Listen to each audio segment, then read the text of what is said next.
Welcome back to Games Revealed. I'm James and also the Brink, and we are one community. Today, I'm going to talk about why I've been so absent, and it's a good thing, to be honest. Like, it's the deck revealed stuff. Also means that I'm going to be able to get back onto more videos as I went down a huge hole, and you know how the story has gone for the past quarter with that whole project. So we're going to go over that, but first we're going to go over a lot of news, and there's so much news today. So we're going to be going over news. We're going to be going over some deals, and I mean the news includes Valve VR2 kind of stuff. We've got a couple of games that have been out. Dead Island 2. We also have updates on the Ally and the GBD project that's going to potentially compete with the Ally. At least that's what it says, but according to the spec, I'm not so sure. And then we also will be going over a little bit of a talking over with the deck revealed. We're gonna talk about prizes, party. Essentially, next week is going to be a whole long party to celebrate just getting the deck revealed project out, and it's going to be obviously revealed, but revealing the revealed project. So let's get in and say hi to people before we get started. Shady's Gaming and Tech. Can anyone see my chat? I've not been able to get a response from any of the channels lately. I think it's because I make joke about Half-Life 3 on Nerd Nest. It was flagged as spam. No, we can see it, man. That is actually funny. Was it flagged as spam? Like, no way. There's no... Half-Life 3 stuff is welcome here. Butterscotch Pudding, welcome. Yeah, I can't wait for today's stream, too. Wolf, welcome. Job, hello. How's it going? Cascoder, I'll do some write-ups tonight. I didn't hear about VR2. Ooh, yeah, well, it's honestly, it's good. But I don't know if it's amazing news yet. It's not like it's been fully revealed. It's just been confirmed. Chad, Cat, and Bebe, welcome. Ben, hey, quick question before we get started. What's your thoughts on Jedi Survivor and its playability on the Steam Deck? I have not looked into that yet.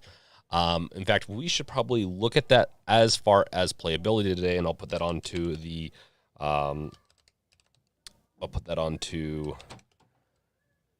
docket. In fact, we'll do Steam because it's looking like it's pretty good. Some people are saying it's better than the first one, if not most people. I still have to finish the first one. I will be streaming that on twitch.tv. So I will be doing my due diligence at one point with that, but it's not going to be tonight. Maybe next week as I get done with projects, we can unwind during the evening with Twitch. But yeah, we'll talk about that towards the end. In fact, I think I'll stick most of the game chat towards the end for today, and then we'll get into the planning session. Let's see. LoJack, welcome. If I have not said it yet. Yeah, I think we've welcomed anyone else I am missing. I believe I already welcomed Cascoder. Before we get going in, I know I've been trying to start a little earlier. Let's see here. Well, because we're going to be listening to a little bit today. We're going to do some reacts or responses or whatever to some videos. Nothing crazy. Maybe we'll start incorporating that more as we get into it. Because there's a lot of stuff that we could definitely talk about, and I could do content on. Siddhanth, welcome. New handheld, kind of. You probably have learned about it last week, but it's a GBD win handheld. Surprise. Necrosphere, welcome. Yeah, Ben, I haven't finished it yet. I got caught. I don't know why I didn't finish it. It's such a good game. I think I got caught up when I was playing it on Steam Deck, and then I had issues, and then, yeah. So, we are going to... I am curious what you guys are most excited for news-wise, and what were topics that have been like, I need to do a better job of listing. I am going to incorporate a new system for like what we're going to talk about, when we're going to talk about it, and all that someday soon. So I do plan to have that in the plans. Okay. Well, if I am good to go, then we should continue on here. Let's see. So, in fact, let's move this up. Yeah, and once again, at me. We'll check back in chat eventually.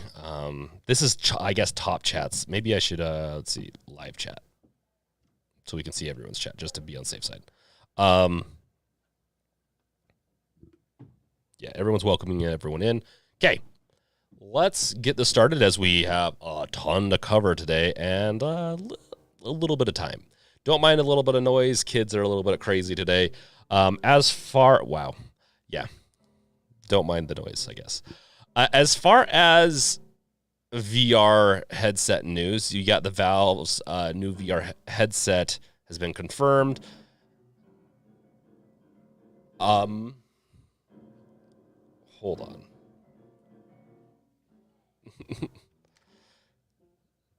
Hold on. My kids are playing the piano.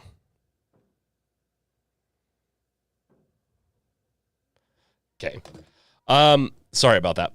So, my son really wants to play the piano. Now, if you knew the Mario music or some type of like fun gaming music for like an ambiance during the stream, I'd be totally fine with that. But it's not going to happen today. So, I wouldn't say that this is like, this is obvious news in a lot of ways. We already knew that they were working on another VR headset. But what it sounds like is that they, even with how bad things are kind of going in the market of VR, like Meta is quickly jettisoning everyone. Oh, okay. I'm glad you guys couldn't hear it. It was really loud. The piano's right above here. I wouldn't mind if they were like doing other things, but the piano, man. Okay, so as far as the VR market, I like the VR. I haven't set up my VR since I've moved here. I've also been really busy with projects, but I love VR. In fact, I will stream VR one day soon. As far as how well it's doing in the market of gaming, I think they're a little stagnant. I think it's doing okay. It needs a lot more innovation and a lot more ways to... It's just making a VR game is not very profitable for today, and it's not very... it's not easy. It's very difficult to say with the VR, because I would not go out of my way to make a VR project, a pure VR like game. Partially because I have to feed my family, make money, and so the success of my projects do depend on that. If I didn't have to worry about profits or anything like that, then I think it would be fun to do a pure VR play kind of app or game. But I am glad that companies like Valve are still working on it. They make so much money that they can do passion projects, and some of their projects are more or less passion projects. People forget about that. They want to see success in pushing what can be, what is, not necessarily monetary. Don't get me wrong. I think most people will gauge some success after that. But I do hope that... My hope, and we can get a little bit more into this article, but my hope for I hope that the Valve VR headset's going to be, and what they kind of talk about. Valve's VR headset has faced stiff competition from likes of Oculus and HTC Vive. HTC Vive is essentially Valve's HTC had their collaboration going on, but Oculus is their true contenders. And to be honest, up until recently, I am probably the PlayStation VR2, which I do want to try still. I just haven't had the time. One day I will. But in comparison to Valve's VR headset, I bet you that I think the PlayStation VR2 is probably better, especially since you don't have to set up a lot of stuff. There's just a lot going on there. with the Valve one.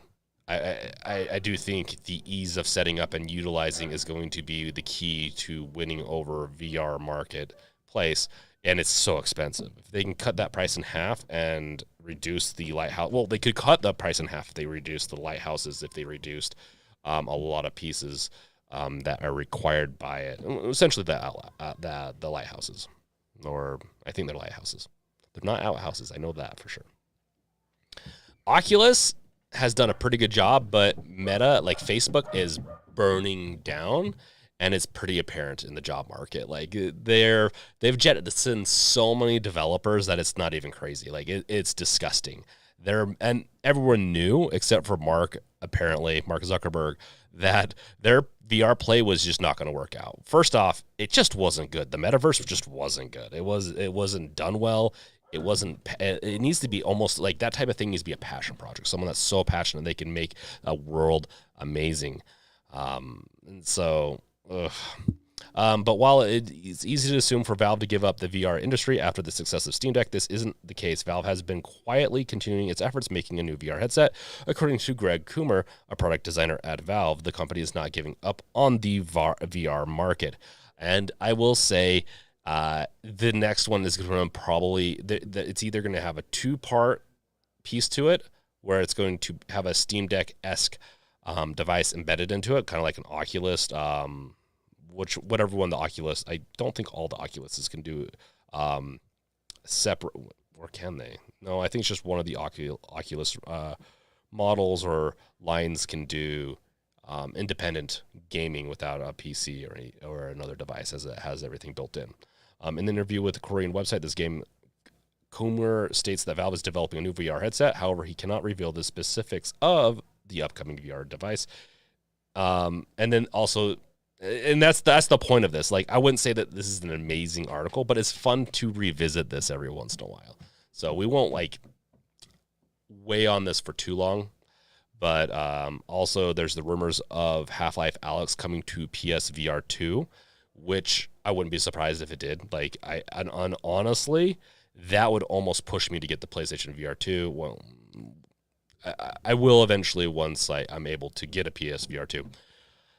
I would get it and try it, because Half-Life Alyx, honestly, it's one of the best games out there. And it's really sad because most people cannot play it. Even when you do the VR, the VR, like the non-VR version, it's just not nearly as good. It's just you're not going to have nearly as good of a time. The whole experience, half of the goodness of that game is the experience you have along the way with VR. But they are taking the development seriously, so it doesn't sound like they're going to be canceling it, but you never know. They have to release things that they love, or they don't release it. They introduced the deck, which became a huge success, and let's see. Yeah. The $1,000 price tag is what's hurting Valve's VR. I wonder if they're even selling much these days. I would be really surprised at this point. I feel like VR is very much stalled. Yeah.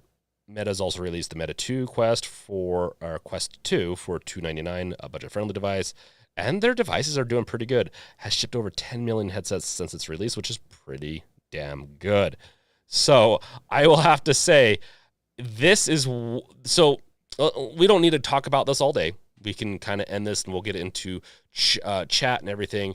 I will, and I know this isn't like an amazing article, but the article is still interesting, and I love coming back to VR because I do love the concept of VR, and I love what VR does. But Valve, if they want it to be taken serious in the future, I think are going to have to lower the price down to, and people will probably disagree with this, but $499. I think $499 would be probably the hot spot, maybe $399, and get rid of the lighthouses so that it's a camera-based tracking from like the front, or do some type of, or no, they can do directional from the headset, and with enough sensors in the headset, the spatial awareness can then ping off and do a pretty good job. From my understanding, a lot of headsets are doing that more and more these days. So I'm pretty excited to see where this is all going to go.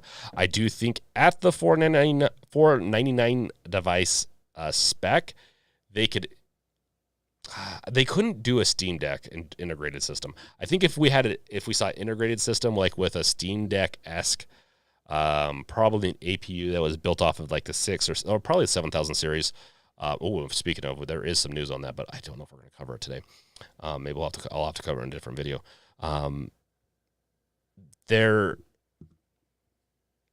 It would be probably more around $700 probably for a VR headset that could do all that. Like I don't think Facebook makes much money, if any money at all, on their Meta devices. Where Valve, obviously, I don't know if they're looking to make money, but $1,000 is really expensive, and they must have some really expensive tech in there. If they need to reduce that tech, maybe remove the headphones, some other stuff, make it very modular so they can sell a base model for much cheaper. It's probably the way to go, is modularize it even more, including maybe selling the base headset for $299 that has a module that you can plug in, that has a main board with an APU that would plug into here, because they already, like, the current Valve headset has a module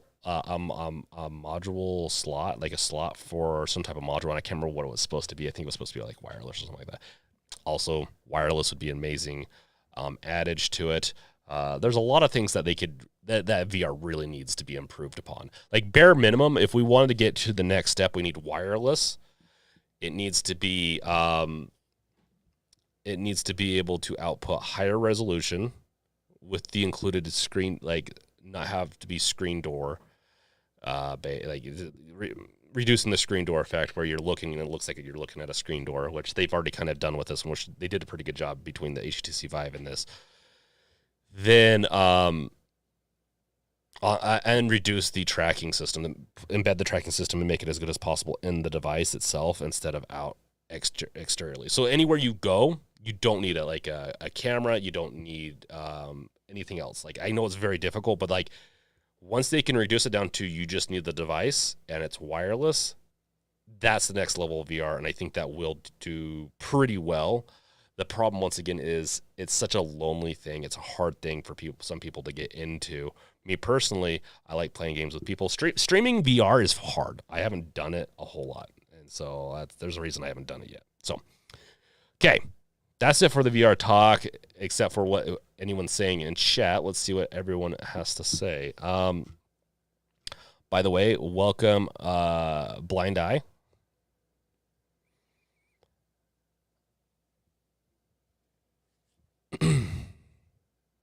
Shetty's Gaming and Tech is selling their Valve Index because the PSVR2, once it's finally PC supported, it's going to be the value leader. Oh, 100%.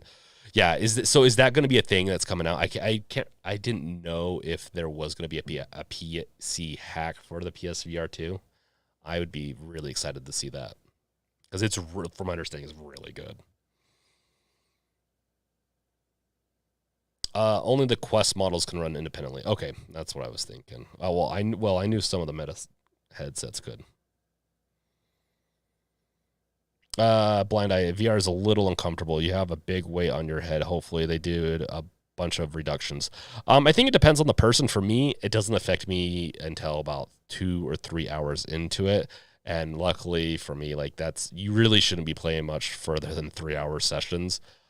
Partially just because it's better. You can get really enveloped into the world if you're not careful.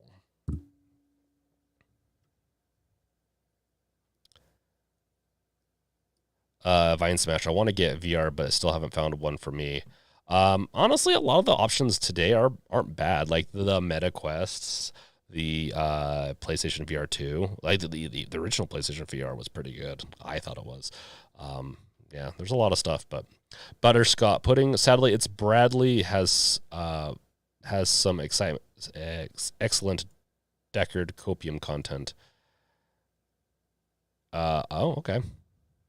I'll have to look at that stuff sometime soon. Because, yeah, the whole Deckard project, there's a lot. If we want to go really deep into the Deckard project, we could, but we're not going to today. A lot of it's speculation. A lot of it's looking through logs. Yeah, Wolf. The reason why they do the sensors are the most accurate way of doing it, from my understanding. I don't know about what the PlayStation VR 2. I think they still have a camera attached to it. But the sensors for a full 360 experience, you're not going to beat the towers that they have.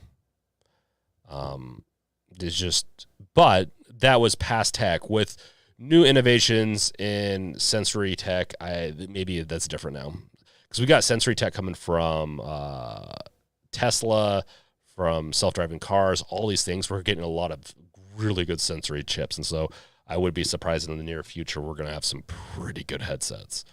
Foombuter wants some smell-o-vision. Ugh.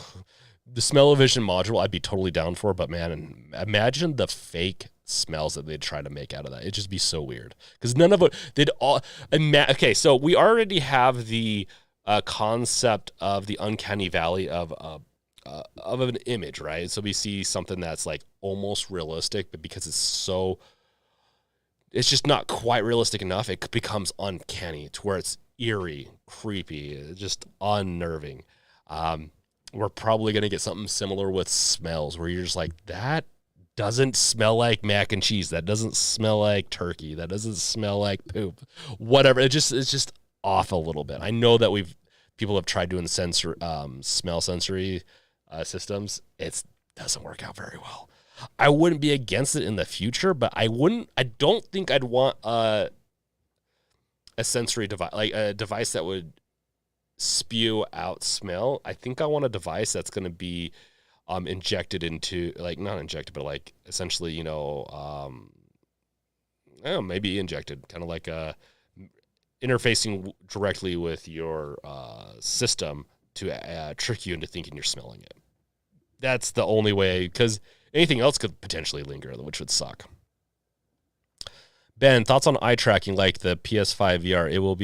It will up the resolution, just the spots you are looking at. I think eye tracking is really smart, and eye tracking can be really interesting anyways for integrating into games and have people stare at someone too long or whatnot. But I know that's kind of two separate things, but kind of not.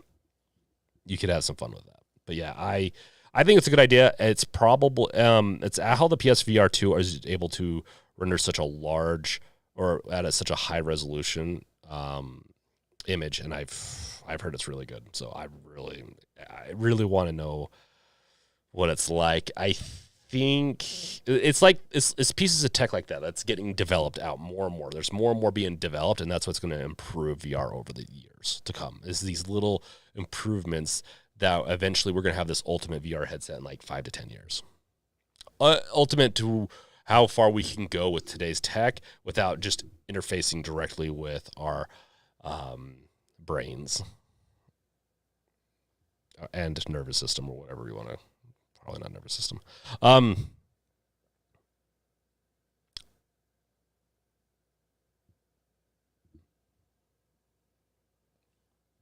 Cascoder, I have a Quest 2, but I get motion sick. I think it's the low refresh rate. Yes. It's really important to be able to have a computer be able to play a VR headset, and the VR headset be able to have a high enough refresh rate. The higher refresh rate you can get, and the smoother the image, the less likely you are to get motion sick.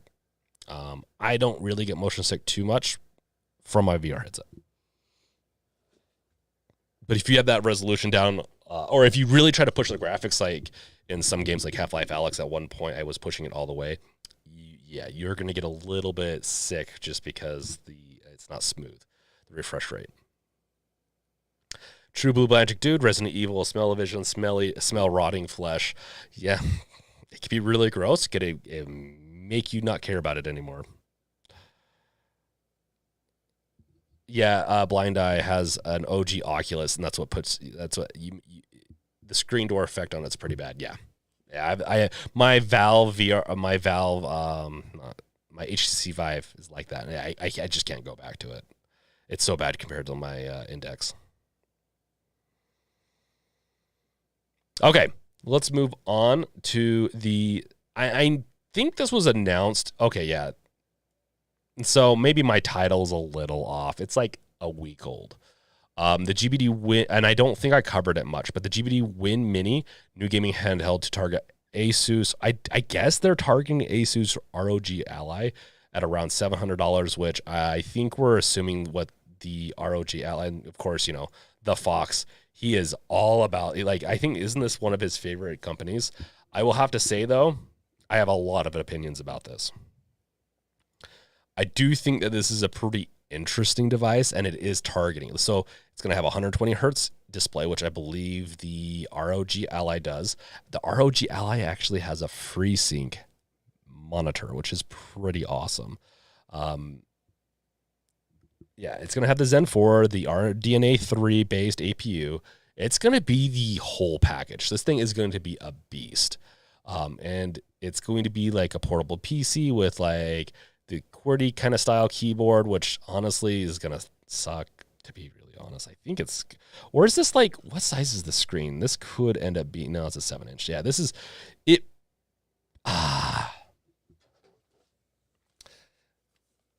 Hey, hi, welcome back.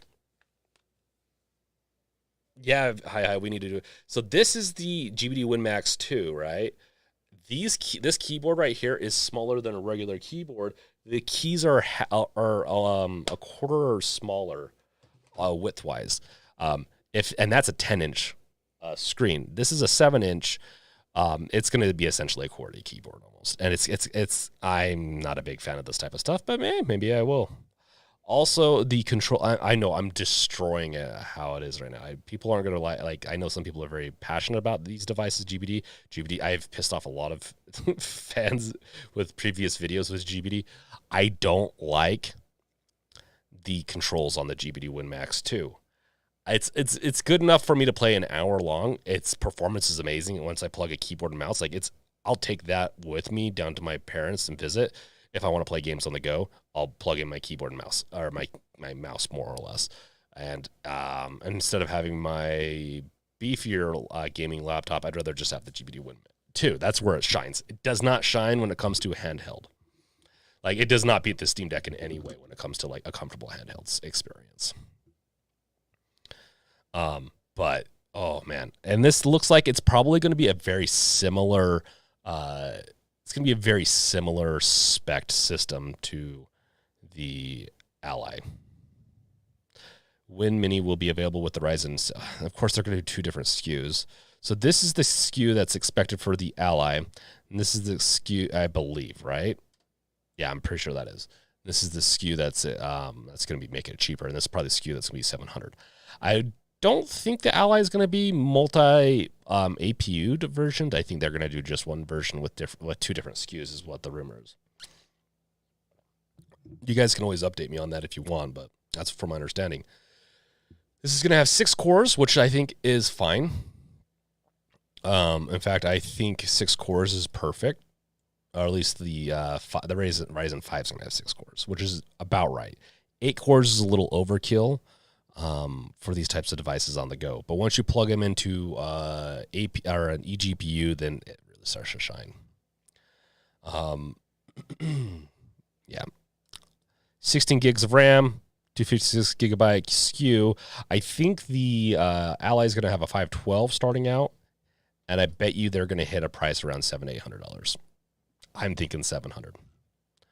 I think and there's so many devices. I really we're getting overwhelmed, and there's not a big enough market for all this. So we'll see how well these devices do. I bet you some of these ones like the GBD and the Aya Neo do really well over in China, honestly. And so we can move on over to the Asus ROG Ally video and watch that for a little bit after we get back to the chat.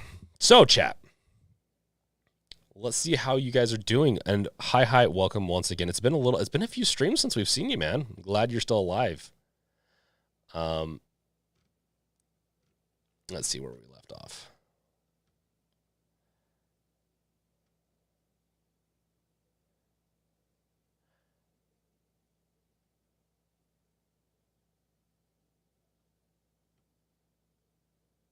Yes, so netbooks are typically, 10 inches? So the one I have right here is a netbook. I love this device. I still need to do a review on it. I'm just like, I want to I want to get like metrics and all.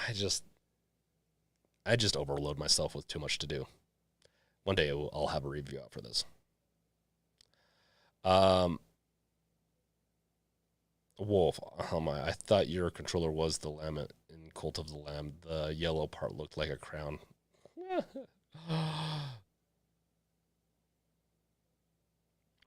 Job. Yeah, Job. Win Mini is too expensive when you can just get a Steam Deck for cheaper. The Steam Deck is good enough for on-the-go gaming. Depends on what you're looking for. It's definitely, like, when it comes to pure performance, this destroys the Steam Deck. Like, I'll be honest. Like, the Ally at $700, if it comes out at $700, is a much better deal than the Steam Deck. In the sense of, and that comes down to two things, though. What your goals are. If you plan on emulating and playing mid to not maybe too intensive AAA games or older games, then the Steam Deck's going to be a better deal for you. Because if you're just never going to use the power that the Ally has, then yeah, the Ally's, it's just all right. Like, it just outright destroys the Steam Deck performance wise. Like, you get the Ally and you're pretty much almost going to be able to play every game you want. Partially because it's Windows based, and also because the APU is just really is that much more powerful. It's not like 5 times more powerful, but it's pretty powerful. Hi,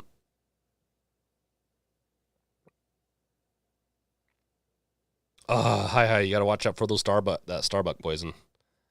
The Real Savage, salute everyone. Welcome, The Real Savage. If you guys have not done so, make sure to like, subscribe, bash that bell with your crowbar so you don't miss out on anything good in the future, as there's a lot of good stuff coming in the very near future, as I've been planning a lot.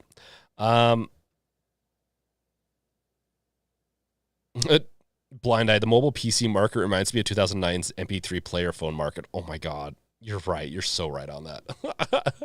That market was It was difficult because most things just weren't good, and the only reason you went with a cheaper one because Apple was so damned expensive, depending on what kind of device you were going to get. BT Maverick, any thoughts on the CMA block? You do think Microsoft will just not put Activision games on Game Pass in the UK? Well, the block, what does that mean? Like, if they're blocked in UK, there's a good chance they just won't.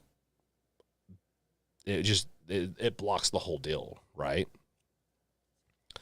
That could be if they get they'll probably sanctioned in some way if they still acquire them in the US. And in fact, why is the United Kingdom's? Yeah, that's an interesting one. Why they're just blocking it, but yeah, I think it's to just put a little bit into the whole Activision Blizzard acquisition by Microsoft. Someone needs to acquire them. Someone needs to honestly clear house of top execs and certain leadership and save that company. If you like Blizzard games, which I do, it needs to be rescued, essentially. It sucks that it'd have to be, because normally I wouldn't want an acquisition this big and with that type of IP. Microsoft's been doing a pretty good job with their acquisition so far, but getting that acquisition is going to put them at the top of like, no, you can't get any more, man. You own so much of the market. They already own a lot of the market already. Getting Blizzard is going to just really cause some major issues, but Blizzard's dying. Someone needs to come in and rescue them because they are just not doing great. The new Diablo game is pretty fun, but I bet you just because the way haters work, it's going to come out. Even if it's good, people are going to hate it. So we'll see. Necrosphere. I have been playing around with Midjourney. Oh my goodness. And I love it. Created my new avatar with it. Also at Brink, Back for Blood is included on the latest Humble Bundle. Ooh. I mean, I already have Back for Blood, but I would love to see more people buy Back for Blood and have us play it. Blind Eye, the Ally at 700 is also more future-proof with stronger specs. It's super. If you can get like some people can't get past the trackpads, I can get. I don't need the trackpads, except for developing and doing certain things. Like when I develop on the SteamOS, like SteamOS, I need trackpads. Windows, honestly, trackpads are nice. If you can give me a good interface, then I don't need the trackpads, like if it boots in. And in fact, I am going to attempt to do that with the Revealed project. The Revealed project is going to come with a auto startup feature someday soon, to where if you're on Windows, on the Steam Deck, or one of these other devices, it will pop up and you can just use that to launch your applications and other things. So that is a future feature. And since we're laying the ground for this thing, I think we're good. It might be a little bit sooner than later, maybe. Okay, so we are watching. Oh, you guys might get some ads, especially if you're not subscribed. If you have not, I do need to do a membership. If you have a membership, you shouldn't be get ads. Sometimes there will be ads in streams. But yes, there's memberships too.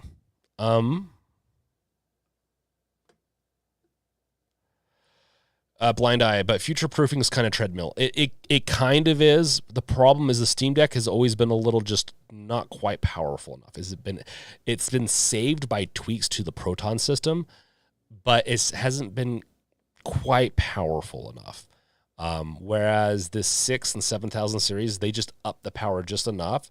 And with the games coming out, I don't think we're going to see a game more intense than some of the games we've seen come out at the beginning of this year, come out at the end of this year, or beginning of next year. I just don't foresee it. One of the big reasons we're getting huge bumps in performance is from the last generation PS5, well, not the last, the current generation PS5, and also the Unreal 5 releasing. So there's a lot of new tech being introduced, and we're getting into 2 years of it. And so, well, 1 year for Unreal 5, I believe, but 2 years for the PS5. And so we're going to see things calm down a little bit on the extremes of graphical games. So what we see now will probably be the intensity we'll see the next year or two. So whatever you're seeing play well with AAA games now, good chance it will play pretty well in year two. That's where the Steam Deck kind of just missed out just a little bit, just enough. And plus, the Steam Deck can't do 120 hertz. Don't get me wrong, I think 60 is plenty, especially for a handheld, but having like 90 would be really awesome for certain games.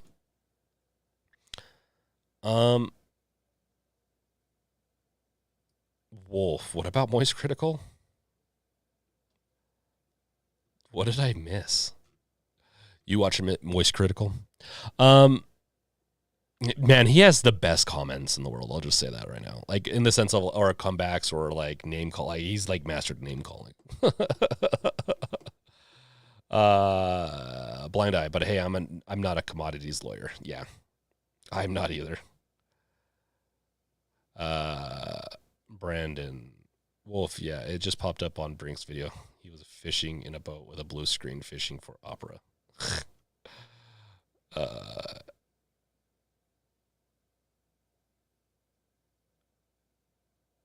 Okay, let's see. BT Maverick, definitely a weak argument using cloud by the CMA, but if the CMA blocks it, it's only in the regions of the UK. The deal can still go through, but they're appealing against the CMA. I have a feeling that enough people are going to be pissed off that they probably would not fully go through with that. We'll see, though. Wolf, you still got ads? Shame on YouTube. Shame on YouTube. I think YouTube's going through, they're trying to figure out their ad thing, so. Soy, the sociology of YouTube. How's it going? How's it going, man? Yeah, you were saying how's it going, Wolf. But I'm asking how you doing? If I can speak right. How are you doing? Blind eye, do you need 120 hertz if you go 40 FPS and 40 hertz? No, of course not. Like, but depending on the game, like this type of device, like a 7000 series, 7800, let's say APU with Cold the Lamb at like, I wouldn't do 120, but there's some games like Counter-Strike that would be really nice at that. plugged in, let's say, would look beautiful. I like the options. Don't get me wrong. Would I choose a Steam Deck over the Ally just because of screen resolution? No, I wouldn't. Steam Deck nights. The used handheld market is going to be crazy by the end of the year. The used, it's not going to be good. Everything's going to be cheap as F. And if you don't need a very powerful PC like handheld, you're going to be in a world of like just beautiful prices.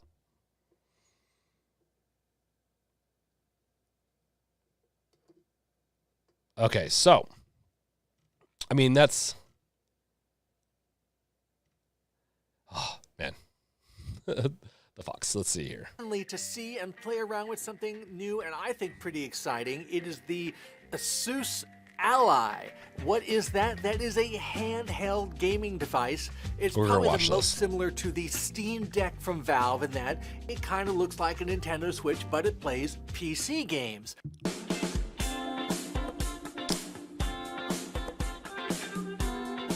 And of course, if you look at this compared to the Steam Deck, the big difference, of course, is that the Steam Deck runs SteamOS, which is Valve's proprietary operating system, while the Ally runs Windows 11, a much more traditional PC experience.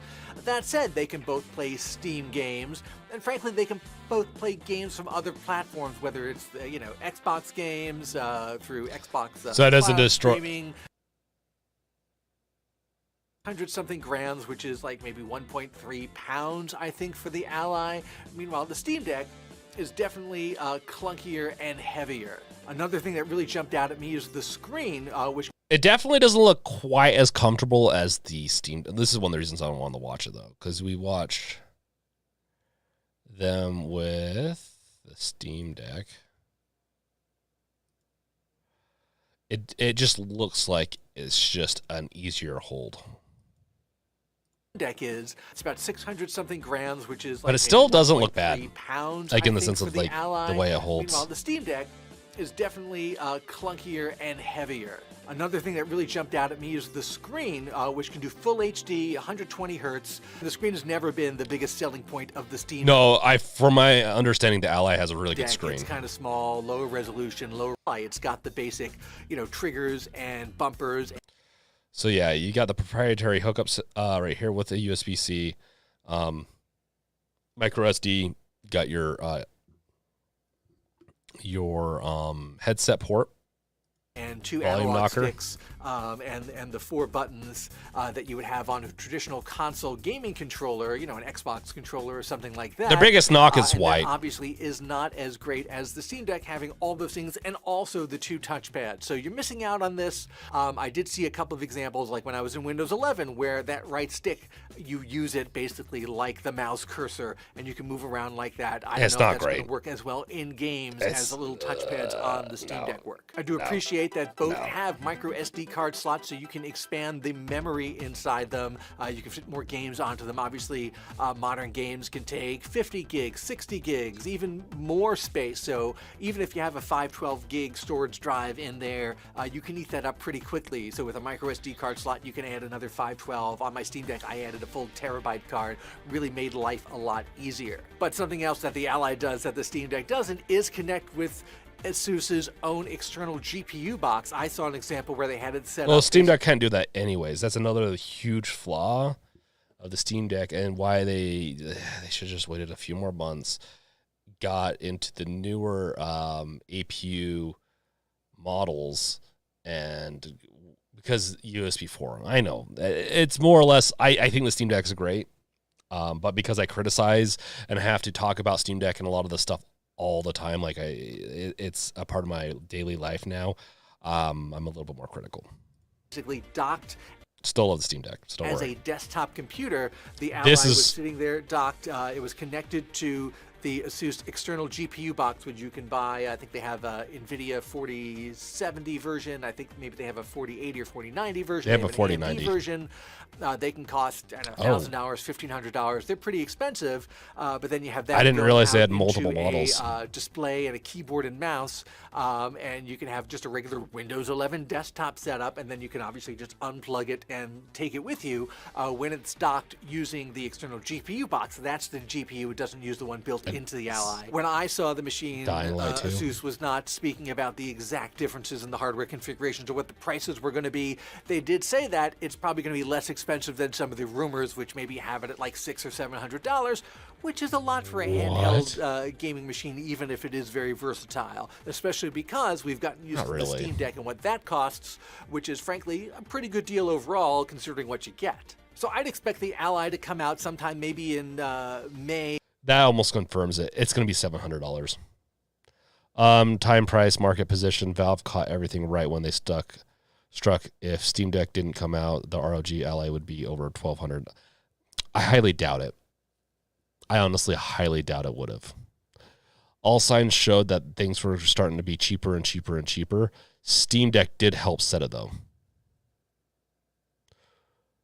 What are you talking about? $1,000? This is not $1,000. Like, it's not like everyone keeps on saying this is going to be super expensive. It's not. It's going to be about. In fact, what he's saying right here almost confirms it's going to be $700. It's going to be around $700. The lowest potentially $600. The highest potentially being $800. If it's over $800, then I'll do a giveaway. Yeah. But the thing is Steam Deck Nights, and once again, I like chatting about this stuff. The Steam Deck can't do an eGPU. Yeah, I at least there's an option for an eGPU. I really wish it was a more open source or like a more open eGPU, but even that it can do it. It's a pretty slick system. Honestly, it's nice. This bridges the world of console even more a little bit. So you could think of PlayStation, Xbox, they have their proprietary systems, they have a lot of proprietary stuff. Asus is similar. They're entering the PC gaming market with their own proprietary system in some ways. Nothing really wrong with that. I would like to see and in fact, I would like to see Valve come out with an eGPU system that would help reduce the costs but whatever. I didn't think the eGPU cost was like horrible because if you're going into that realm, it's going to be expensive. Joe, what about the possible Steam Deck version 2? Don't worry about being critical. What you say is not wrong. If I had the money, I would probably get the Ally as well. Timestamp that giveaway. You can call me out on it.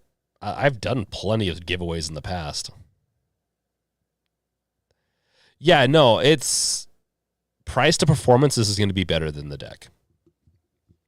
I can almost guarantee it at this point. But price to what like people want to pay or get, that's a different story. And the Steam Deck is still going to be king for this year. Even after the Ally releases, I still think Steam Deck is going to be king for the year. Depending on what they choose to do next year, that's a different story. And code. There's a lot of stuff that really is coming after Steam Deck this year now. So honestly, the only real competitor that has entered is this, though. That's why I think it's such a big deal. And a lot of people kind of came out against it. This is one of the only competitors that I've seen so far. Like with the Ioneos. Okay, that's not true. One of the Ioneo Next 2 looks like it could be a competitor for Steam Deck because it has the touchpads and everything, but we'll see what that price is, though. Nicholas, from what I've heard, the proprietary connection with the Ally is faster than a Lightning port. Yes, there's a point that they're doing it. There is a way they could have used two USB 4 connectors and used not a true proprietary system, but an open source system that used two USB-Cs to have more throughput or more bandwidth. It would have taken a lot more. This has double the bandwidth of a USB 4 or Thunderbolt, which is I think 40 gigabytes per second. So it'd be 80 gigabytes per second per se. So at the end of the day, I know people hate proprietary systems, hate that type of stuff. Sometimes it just has to be done. And in this, I bet you we're going to see it actually turn out to be a good thing. Does suck still at the same time, though. Nicholas, also putting a Lightning port on a Steam Deck would be pointless. Steam Deck CPU is pretty much maxed, and an eGPU wouldn't help much. No. The CPU is not maxed out. Oh, the Steam Deck CPU It depends. The Steam Deck, it all depends on the game you're going to play. A lot of my CPU is not maxed out when I play games. Depending on what you choose and all that. I do agree that the CPU does need to be... they also have 2 fans in this as opposed to 1. The Steam Deck would be able to handle an eGPU. It wouldn't be able to handle a 4090 GPU. But we would be able to get better. So I think with the newer tech, with the newer APUs, and even with this, the eGPU, like let's say a 4090 is probably going to be way overkill for this thing potentially. You're going to probably see a decrease of like 30% performance for that. Steam Deck Nights, I love the ally for shifting the market so far, not even out yet, and definitely has people rethinking ordering the China's competition. Yes. It is definite. Well, it looks good, and they've been working on this for years, so it's not like, and this is a one SKU thing where I'm getting tired of Ioneo, GBD. Loki's probably going to be dead on arrival at this point. Loki is probably going to be dead on arrival. Let's just say that thing is dead now. We'll see. I have some reservations. I probably won't be picking up. I'm going to pick up this for sure. Like 100%. If I'm picking up a new device this year, this is it, because I can play some of the games that only play at around 30 frames per second on the deck. I could play hopefully around 40 to 50.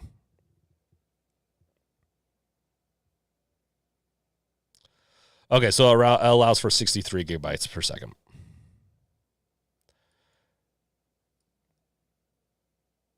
Yeah. No, that's good to know, Cascoder. Thanks.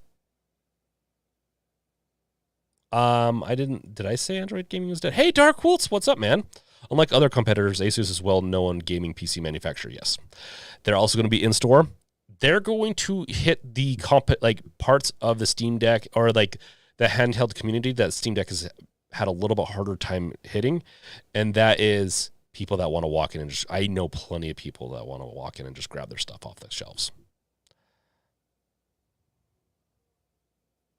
Steam Deck, I don't see, did I say Loki? Wait. Yeah, no, the Loki, right? Because there's the Ein Odin. The Odin's the Android version. The Loki is not. So Android, like, albeit the Android stuff is actually pretty cool because you can have like picture-in-picture. I'm hoping to remedy that. I might be able to do picture-in-picture with the Rebuild project. It's one of my secret things I'm going to work on in the future, but because I like picture-in-picture. I like being able to play, let's say, Cult of the Lamb while I'm watching a YouTube video, like just a small enough, because there's some people I just like to watch their commentary and not necessarily really see the image. Like this amazing channel called Games Revealed that doesn't release videos very much right now, but that will be changed in the future. Okay, I don't watch my own stuff. Wolf, yes, you said Loki. That's why I said, oh no, not the Corgi. Yes, the Corgi version. I'm going to have to get rid of Loki, the Corgi. Okay, let's continue on here because we still have more stuff to get into. NES cart with built-in cartridge. With built-in Wi-Fi brings online multiplayer to a 40-year-old Nintendo console, which is so weird. I had to bring this up. Okay, a lot of the news does come from Wolf. She gathered it for me, as a good gathering Wolf does. This one's so weird, and it's so cool to see people still implementing hacks for today's for old devices. Sorry, my gosh, I need to trim my beard. It's itching my nose. Let's see here. Or it's at that point, like, yeah, with the mustache part. So Super Tilt Boy, and it's a whole, like, it has a game. It's got the Wi-Fi piece to it. It's got to be so hacky, right? I actually didn't watch this part. I just read through it a little bit. Oh, hey, Steam Deck Nights, you're totally fine. No need to be sorry. John, Valve's point for the Steam Deck was to start the market niche. Having competition is good for Valve since they're probably still selling Steam Deck at a loss and make up for. I don't know if their thinking was so three-dimensional or so chess-based. Don't get me wrong. I'm sure they're like, well, let's make it as cheap as possible because we're going to do, like, in the end, our risk, because they don't want to be risk. Like, they don't want to lose money, but they're like, well, our risk is at least we'll make up money in the store, but we do want to push this cool innovation. They're a big innovation kind of thing. Yeah, no, Lightning port would be horrible, Nicholas, but Thunderbolt port, yeah. I know what you were talking about. Yeah, Lightning ports are very slow, by the way. It's just cool that I really like seeing that, like, these companies are coming out. This is something I wouldn't play. Like, I barely get around to playing old school games anyways, but the innovation and what people care about is pretty cool. I honestly do want to get an old school NES though, but yeah. So Super Tilt Boy brings Super Smash Bros. To the pixelated 8-bit NES era with online features. I mean, there's not a whole lot more to say to it than that. It's just really cool that it's going to come out. It looks like it's coming out 2024. Expected to ship April 2024, and it is on Kickstarter, so you can go and fund that if that is something that you really think is cool. Z899.99, I'm calling it now. But they have laptops that are better spec'd that are cheaper than that at $899. Well, with the new APUs coming out, it's really changing the game on what portable devices can be. Go look at laptops. Laptops are twice as big. They'll oftentimes have twice as much, like, let's say, storage, monitor, keyboard. Like, there's a lot more that has to go into a laptop. Yeah, it takes a lot to get into a condensed device, but there's no way that that device is going to be more expensive than a laptop. The Z1 Extreme version rumored for $699 is a freaking good deal. Yeah, let's look at that. That's one thing I forgot.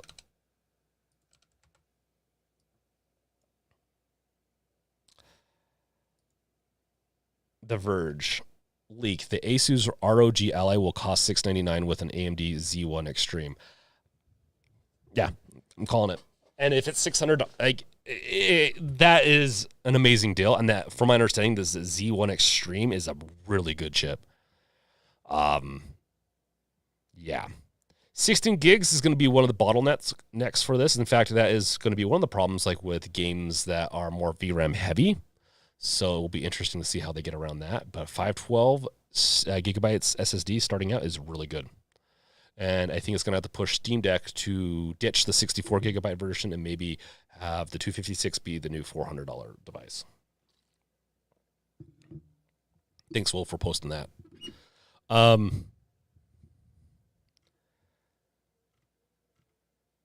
Yeah, this is what we already know about. The AMD Radeon Navi 3 graphics, 7-inch, 120 hertz screen. It says play almost any game that runs on Windows, but I would probably almost say play almost any game, period. Like, there's some beefy stuff going on with all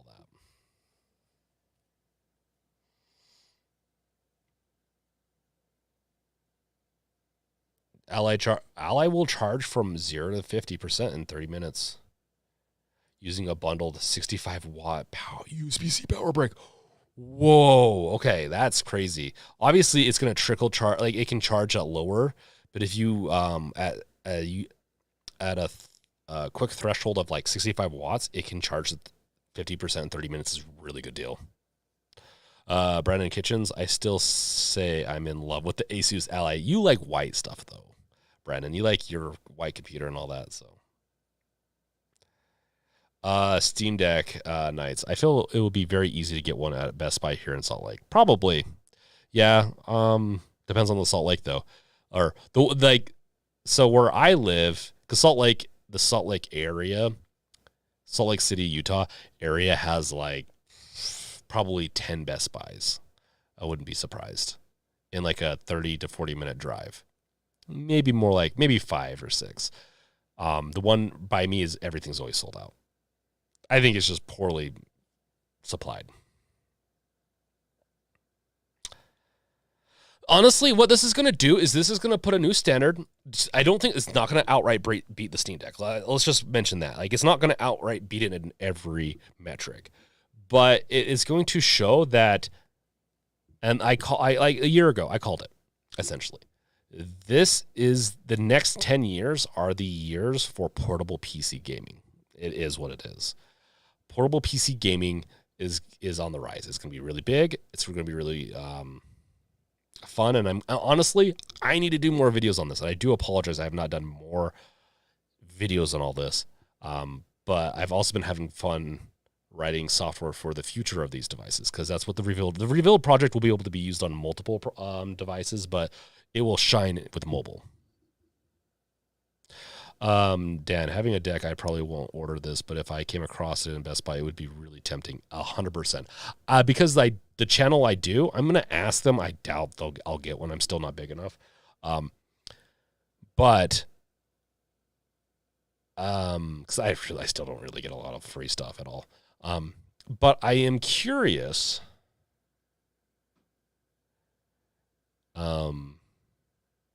If I'm going to buy it for that purpose, but would I buy this? I probably wouldn't. If I had a Steam Deck and I was content with it, I like buying new stuff though. I buy a new PC. I'd buy a new laptop and sell my old one almost every year or two.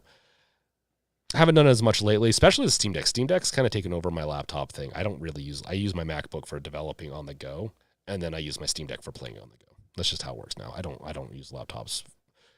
The GPD would max too a little bit, but I might sell that soon.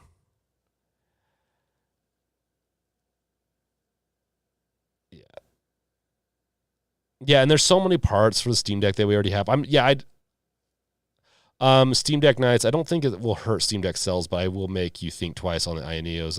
It's going to hurt Steam Deck sales in the sense of, if they were going to sell 4 million, they're only going to sell 3 million. Because no one is buying, okay, there are going to be a lot of people that are going to have both Steam Deck and this because they're enthusiasts, but there's going to be a lot of people that are not going to buy both. And this is going to hit a little bit different target market that Steam could have eventually gotten to if they sold in stores sooner. So it will hurt them. Just like the Steam Deck hurts the Nintendo sales. Not a whole lot, but it does hurt that a little bit. I don't know by much. I'm sure with a flagship game coming out that Nintendo has, it probably doesn't hurt it enough for them to care. Because if it did, they would be announcing the Switch 2, probably. But this will hurt the sales. And it will be really interesting to see. It's not going to kill Steam Deck. The Steam Deck is still going to continue to do really well. This will start to also do, I think, pretty well. And it will usher in more and more of the portable PC era that we have.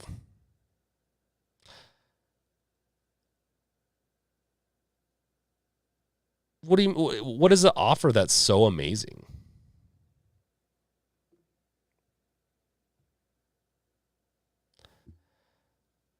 That's the thing. Like a 7-inch 120 hertz screen, it's probably using is some type of mobile, mass-produced mobile screen potentially. A lot of those are 120 now, so no surprise there. In fact, yeah.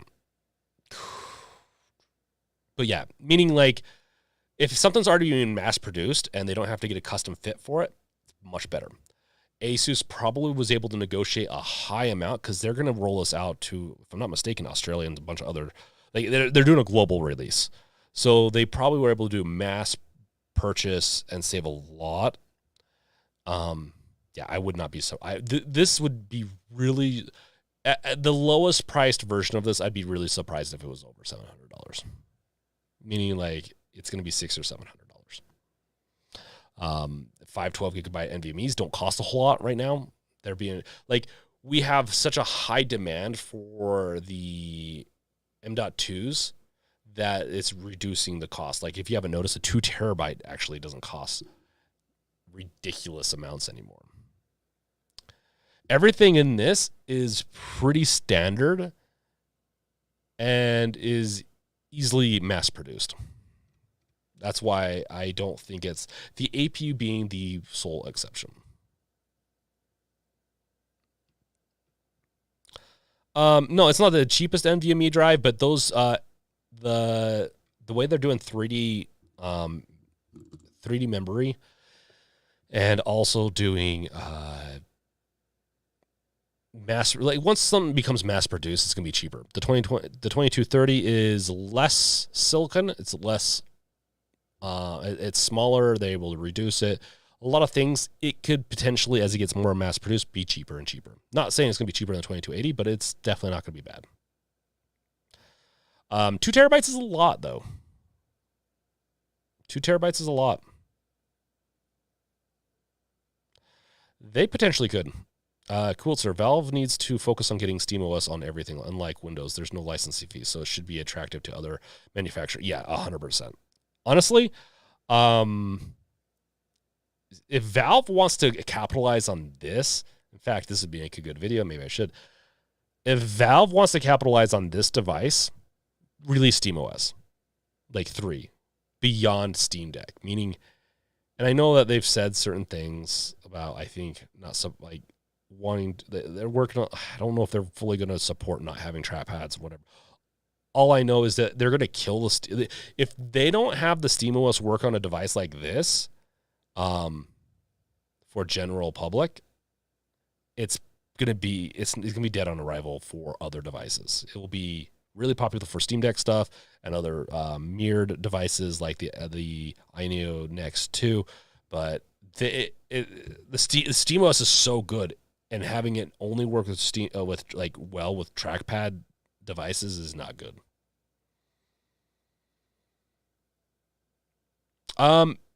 No, there's a good chance it would work about as well as on this as it would on the Steam Deck, bar the trackpads not being there. I say that as I've used because the APU is so similar, the drivers shouldn't be too bad.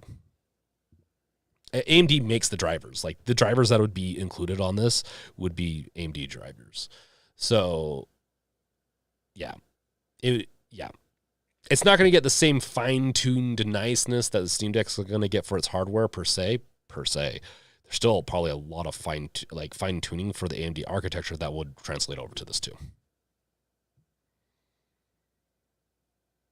All I know is AMD setting themselves up for a really beautiful future. Dan, can you jump in and out of multiple games in Windows without using the touchscreen, fully gamepad controlled? Probably. I think there's a button. They can map the button to the screen select. So in Windows, there's an ability to make it so that you can see all your windows at once or swap between them. All you have to do is hotkey one of the buttons, or they probably already have one hotkeyed. But yeah. Cascoder, Valve should release SteamOS, but ROG Ally has software that will talk directly with native Windows Game Pass and can play Fortnite with no screwing around. That's a huge for a lot of games. What do you mean no screwing around? It's a Windows 11 device. It's just gonna work. It's just gonna work with Fortnite out of the box. With Game Pass, that's also a huge deal. Steam, Valve, don't get me wrong, needs to obviously do more Steam Deck releases and all that, but their bread and butter, like what a lot of people are mentioning here, is SteamOS. It's pretty amazing. You don't have to license it. A lot of these devices get mass-produced licenses, meaning OEM, or they get cheap licenses to license. If I can keep on saying license. Okay. While we're talking about new devices, oh my gosh, 70% frowny face. Is this like I actually didn't see this. We need to get going on because we still have like a whole other section of this. Yeah, 70% angry. We'll save this for another time, I think. A development for a 2024 release. Okay. Oh, wow. So PS5 Pro for 2020, that seems so soon. That's even sooner than I would expect it to be. We'll leave it at that. You guys can comment if you want. I'm not going to go much into this. Yeah, I mean, I would expect it. No. Okay, I was thinking this is 2024. Yeah, no, 2024 release isn't too bad. A little sooner than I'd expect, but that's not too bad. Also, if you want if you want memory, it's on sale, $40 for 512 gigabytes of my favorite SD card.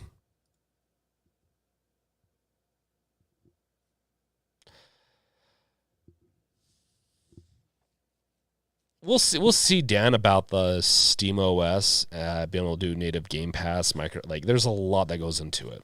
So, also, if you guys do like EmuDeck, they released a new feature. In fact, let's see here.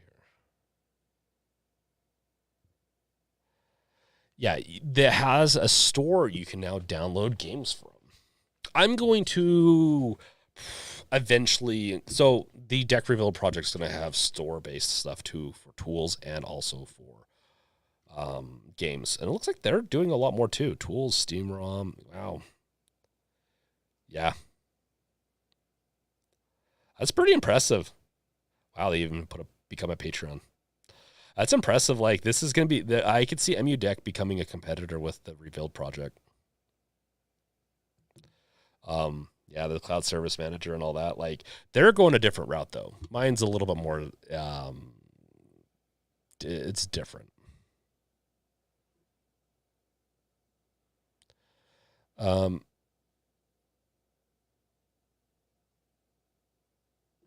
Necrosphere, I don't blame you. The Steam Deck converted you. There's no reason to get any new ones, especially if you're pretty happy with it. So, yeah, I totally expect that. Dan, didn't expect the response to Game Pass. Is there hope with the Win app through Proton?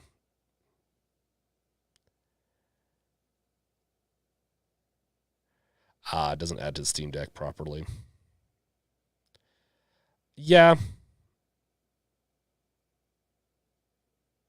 They're doing some pretty cool stuff, so it'll be really interesting to see how they do everything. But it will, yeah. It's honestly a pretty good little UI. I could learn to improve some of my UI based off of it, which we will be doing a demo today. But yeah, they came out. They have the EmuDeck store where you can buy, not buy, but where you can download free games to play that are they're like games developed for those emulated systems, or they're like free to use games, meaning free to play. They're not. They were never sold, or they're IP. They're now imminent or not public domain, from my understanding.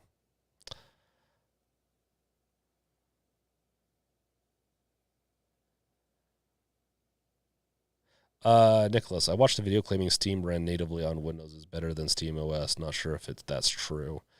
Steam? I don't know. Steam is a big like the Revealed project is just a Windows or essentially a browser. They use PHP and React. I hope they don't use PHP anymore. You updated EmuDeck and you like it even more? Well, I really hope I can do well with the Deck Reveal project. It's taken a lot. It's taken so much of my life. They are two separate systems, but we're going to converge a little bit. It looks like, so it's interesting. It's very interesting. I'm really curious. Like, in fact, I think they're also using similar tech that I'm using too. So, yeah. Oh, yeah. Look at beta right there. It's going to be interesting. Oh, well. Dead Island 2 is out. I will be playing this online or on Twitch at one point, but just figured to let people know if you want, you can get it for 10% off. This does have my my code in it, but figured let's send that out if you want to get it. Its Metacritic score is 75. I think it's doing okay, but I don't think Dead Island 1 did amazing. I wasn't expecting this to be an amazing game. It's just the zombie game genre is starting to get kind of a little played out. Even I wouldn't say for me, like I still love it. I'll be playing this eventually, but I have a bunch of other games. And honestly, Redfall is like my number one game on the future. Then Jedi Survivors, also is one that I have that's on the near future that I really want to play.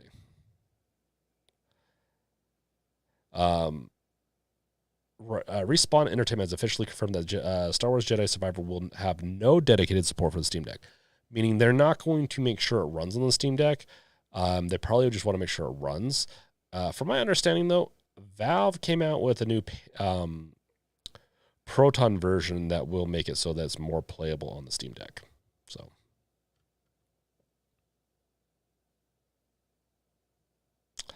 Cascoder, the MU Deck store isn't exactly ready for prime time yet, but it's neat. Yes, it is. Yeah.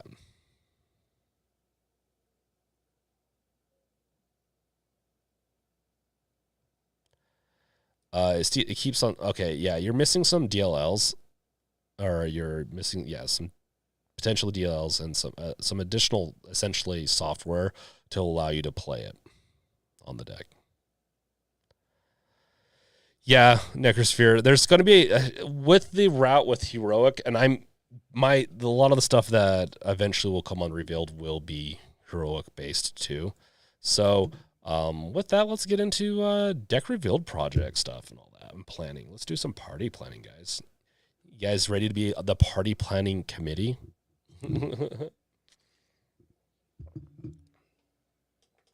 Okay, so I'm yes, the UI has changed once again. I am a master of refactoring, apparently. No, I didn't want to go away from Flutter, and so I was not happy that I did that, but I went to Heroic. You did it as the tech demo. I released it. Wasn't happy with the way the release process was going with it, and some of the, a lot of spaghetti code in it was making it run slower than it should have. There was just so much. So the new Revealed project is going to be, I'm going to rework it. Honestly, the UI is probably not done in its evolution, but I'm fine with that. What we see here is the basis, and when I make changes from here on out, it will be little morphs into better UI, including themes. So themes are still coming, especially to supporters. I am going to be doing a new, and we'll get into the projected plans for this because it's pretty big. I did release this to supporters, but there's a lot of changes I want to make this really mainstream. Because I honestly, if the happiest thing that would make me is people enjoy using the Revealed project, and I want to make it to where it's almost a daily use. That would warm my cold, dark heart, which isn't really that cold or dark. It's just crusty from sitting down in the basement all day, whatever, working on this. I have reworked, and if you guys have questions or anything, just shout it out. I have reworked, I've worked on the infrastructure really hard. That's what you're looking at here. This is the front end, which it's going to look a little different than this when you see it in the next few days. I went with a serverless architecture or Superbase. So I went with Superbase because it's an easy to implement system for data retention and for data storage, that is, and data and file storage. That's really important, as a couple of systems that I'm going to be having in this is going to be very dependent on file storage for backups. Eventually, I wouldn't mind being able to sync up with your Google Drive and all that, but it's just not going to happen. So I wanted I'm not going to get too technical. I'm going to go through a little bit of the technical for just a second, and then we're going to get right on back into the good stuff. But serverless makes it so that it can scale, meaning I can hit 1,000 millions of, or potentially get into millions of users. You get into more interesting issues once you hit 1 million users. I'm not saying that this is going to be 1 million user kind of thing. Would it be cool? Yes. Is it a secret goal of mine? I don't know. But it would be cool. I want to, by the end of next week, it would make me super happy. And we've already got over 1,000 users on the current Revealed project, Deck Revealed project. But I'm going to be doing a huge push. It would make me super happy. I want to get 10,000 users on the app by the end of next week. I'm going to be changing some pricing, including pricing built into it and some other stuff, to just streamline the whole process, because it's been a nightmare supporting people. Hey, Cool Sir, thank you for the super chat. You got to go. You have a good night, man. And honestly, it's awesome seeing, I've missed seeing your sarcastic face. I'll just say that. I know you ground me, I guess, a little bit, maybe. But yeah, no, thanks for stopping by, cool sir. You have a good night. Let's see here. So I'm using a tech stack that's full TypeScript, so it's front, back end, and all that, just so that because I have some secret plans, kind of, not really that secret, that we're going to talk about here in a second. I'm also using a new auth system because I got really tired of like people's auth not working and not resetting and doing other things properly. I'm so done with that. I'm so done with that. My only concern with this one is going to be a little pricey, so we'll see. But yeah, this is something that if you are in the Discord, you can see this whole white paper thing that this whole diagram system I have. You can see it in the Discord updates area, or if you're Patreon, you can see it on Patreon or Deck Revealed if you're paid through that. I'm slimming that all down. We're having 2 ways to now do, honestly, one way is going to be directly to the app to pay for Pro. Pro is going to be, I haven't fully flushed this out yet, but Pro is going to be a one-time payment or Pro Simple or something like that. So there's going to be 2 different types of accounts. One is going to be a one-time payment. I've heard everyone's needs for that. I hear you. Subscriptions suck. It's going to be a one-time payment. And then you're going to have Pro Plus, which will be a monthly payment, and that will pay for data syncing and some other stuff. So if you don't care about those features, this is also going to be open source. It's already technically open source. I'm just not going to reveal the URL until I'm ready to reveal it next week. I am going to be doing a huge launch week coming up. So launch week right here. Launch day 1 is supporter themes. So I'm going to make sure day 1 is going to have themes for support, like just themes period, but supporter themes. So if you've been like, I'm finally ready to get around to this, where I'm going to make cool themes where it's going to have images and stuff like that for people that are Pro Plus, and Steam Deck, and Big Deck Energy, that is. Emulators, I'm going to be working on integrating emulators into the system day 2. And this is a sprint week, meaning I'm going to work all day, and by the time I'm done, we'll stream and we'll chat. I'll do a stream once or twice during the day, and then we're going to chat through Discord. I'll be doing updates. I'll be pushing this out so people can download it and try it and do all the fun stuff. So we're going to have a fun time this week. I'm also going to be doing giveaways and all that. So it's something fun I wanted to do. I want to make like a hackathon weekend where I know no one else is really going to potentially work on it. I wanted to make it fun. Then we have Epic Games integration. So when it comes out, it's not going to have Epic Games fully integrated. I ripped out some of the code just to make sure I could release this thing without potential bugs. Then I'll put it back in. Day 4 is going to be a surprise. Day 6 surprise. Public voted. I'm going to put together a list of what people are looking for in the revealed project, and I'm going to make it so that you can vote on it. Day 5, and then Pro people that have been supporters, we'll just say that, will be able to vote on day 7s, and I'm going to have a list of a couple of things that people can choose from.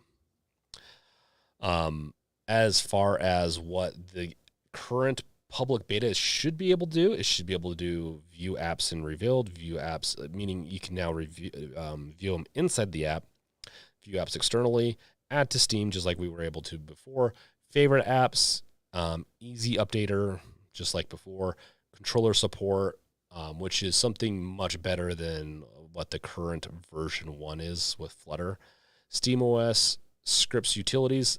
I'm going to have a lot more SteamOS boot videos. I'm seeding it with a lot more videos, so you'll have a lot more options with that. New website with auth that is the same as the desktop. So meaning when you sign up on the website, you're not going to have to sign up again through the app. The website will have some corresponding similar like stuff because I can share code between like the UI between the front and the back end. So those are a lot of niceties there. It's going to be open source. So if anyone's worried about like safety or people want to learn from it or contribute, they can. Then I'm going to be adding 100 apps to it. So I've already started on that. but you're going to get apps that are including Notion, Gmail, and all that.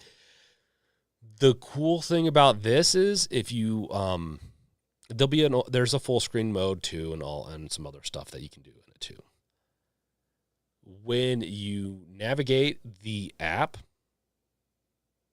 so when you navigate inside of the device with when you let's say Gmail.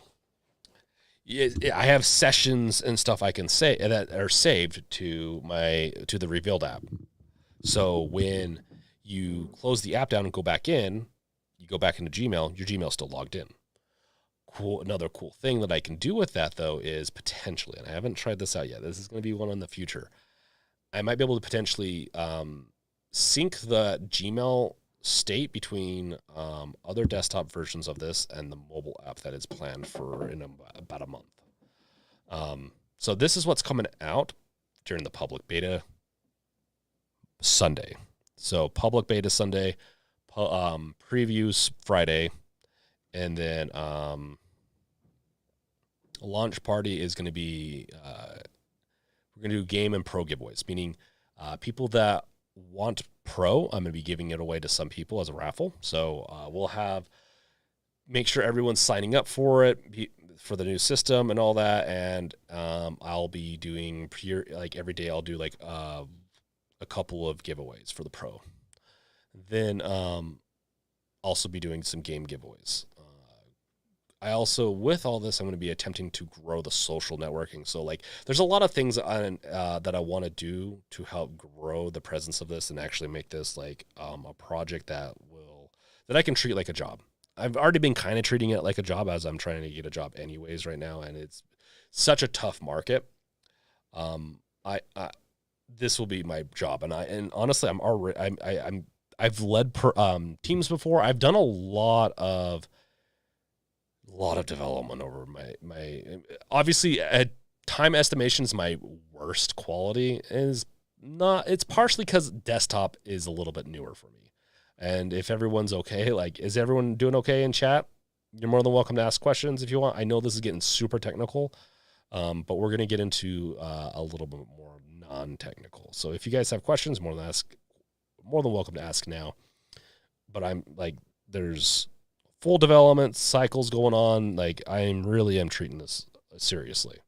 Honestly, it's a really fun project, so it's really easy for me. I get a little carried away. That's why I've been making videos, but I actually have a couple of videos recorded. I just need to edit them. Yeah. So one way to pay for the infrastructure, because even if it's not a pro account, it's still going to cost money. I'll be doing some syncing. I'll be doing some techniques to hopefully save some of the money, but save some money in the sense of our infrastructure. I will be implementing ads, but they're going to be tasteful ads, meaning it's not going to be a pop-up out of nowhere. It's going to be integrated, so when you're looking through apps and stuff like that, you're like, oh, okay, this is a sponsored app or some other stuff. And potential sponsorship right now is Boosteroid might be one. So once again, if you signed up through the app or there's just going to be ways to help support me in doing this. I'm going to try to, and then if you become a pro user, you can disable them and some other things. Yes, I am. They've changed a lot. It's not as feature rich as the last one, but it's going to be more feature dense or, no, that's not the right word. It's going to be less buggy, meaning I'm going to get a lot more developed. That's the whole point of next week. Full release, which is going to be coming in, and we're going to I'm going to do a whole public video, so don't worry. Wow, sorry, I'm a little tired. I stayed up a little too late last night working on this. This is the timeline. We'll get back up into the full release, but like I said, Friday, beta preview for Patreon users, beta release, launch week. I'm going to be reworking some of the paid, so I'm going to see how I move everyone over, but it's going to be one location. Patreon's going to be extras. So from now on, you'll get Patreon and YouTube memberships. Both of those will get access to it, but they're going to be extras for like development. Like there's going to be, you'll get extras through that. But the preference, and we can get into that later, I guess. But launch week starting next Monday, and then the full release will be in 2 weeks, meaning everything in the full release should be done.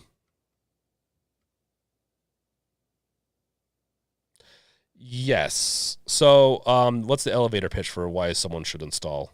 It's a one-stop shop for now. It's going to be targeted towards Steam Deck. The full release will be Windows and potentially Mac, but Windows and Linux for sure. Mobile app will come. Mobile app, the cool thing about the mobile app is it's going to allow for remoting in. So let's say you hook up your Steam Deck into your dock, you're watching it on your main TV, and you want to put something else on, change, kind of navigate the apps a little bit or install an app. You could potentially do it from the mobile app. It's not fully realized yet, but I have started working on a simple version of this. Revisit planned list. Hey, Kyle, welcome. And then we're going to revisit the list. But I'm getting more serious about this, so I want to make sure that like things really work well on it. Public beta features. So the full release, So the elevator pitch essentially for this is that you're able to, and I've wanted to make something like this for a long time. Not necessarily web applications. Web applications are cool and all. Like it's kind of a cheap way to make it so that Linux has applications that are easier. The point of this is to offer a good user experience for consuming and finding utilities, apps. You can kind of think of it as like almost like an app store. Steam Deck wise, you'll find a lot more utilities. I will be introducing a plugin system for this. I say potentially, but it is planned. But I have a lot of other stuff I have to get through, obviously, first. I'd love to see mods start to be hosted more on this. There's just a lot that I'd like to see. Make it more easy for people to have an account, and if you change devices, sync your settings and mods and whatever. Like, it just really want to make it a lot easier.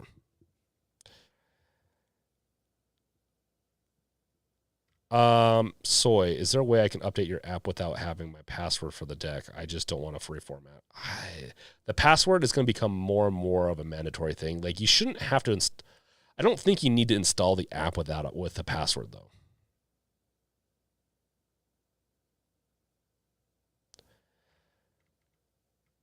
Yeah. So eventually, I do want to make this an app store where people can submit certain types of apps.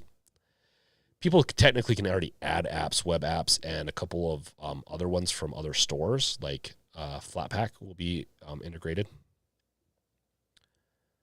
But there is going to be, it's kind of like a unifying system. I don't want to leave, like, it. Obviously, I can't do full Steam integration, but I don't want to leave to go consume something if I don't want. So, some of these apps, let's say, will have ways to download them. Let's say on Windows, like Hulu has its own app. If you want to do that, you don't have to leave this app, and you could go and you don't have to leave it. You could download it and then use their built-in app if you want. Once again, the data schema allows for that. But this update right here is not out yet for people. It will be out in a couple days. For patrons. What gets really excited, so you have the emulator save backups, the emulator game data, but I've also been working on the schema for that, and it's all public, so people can see how I did that. And it's honestly a little nerve-wracking to do open source, but Epic Games Launcher Preview, which is only going to be available for pro plans, Windows and Linux, supporter shoutouts. So, yeah. A lot of, I didn't put Mac on the full release, as the Mac is just going to take a little bit more work. There's a lot of things that are going to, for doing emulator backups and all that.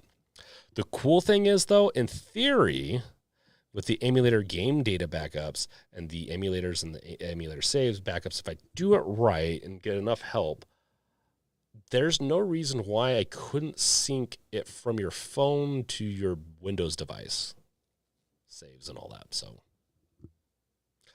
there's potential, let's just say.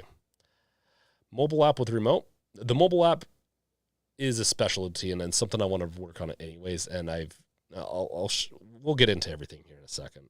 Game graphic settings is another one I've talked about, incorporating a system for that. It still will probably be a pro version only, as it's going to take a lot of work to do that. Mod manager store,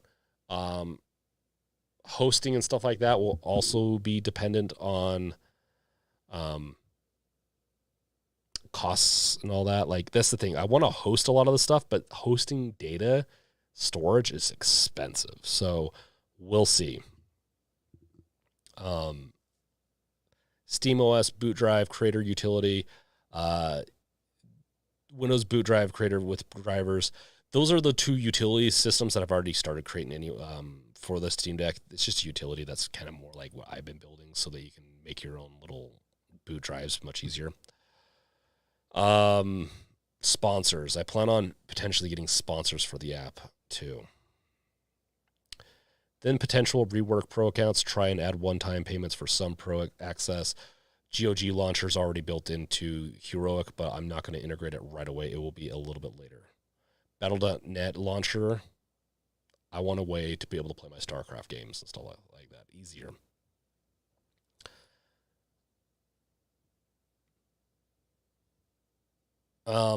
Potentially even looking into an affiliate program. So I honestly want to monetize. The reason I want to make it as free as possible.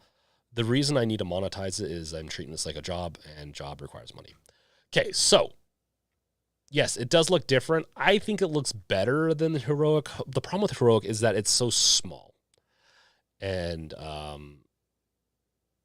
everything's a little too small.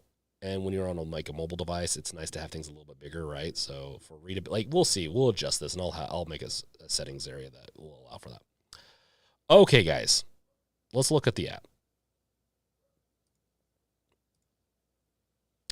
That's the old one.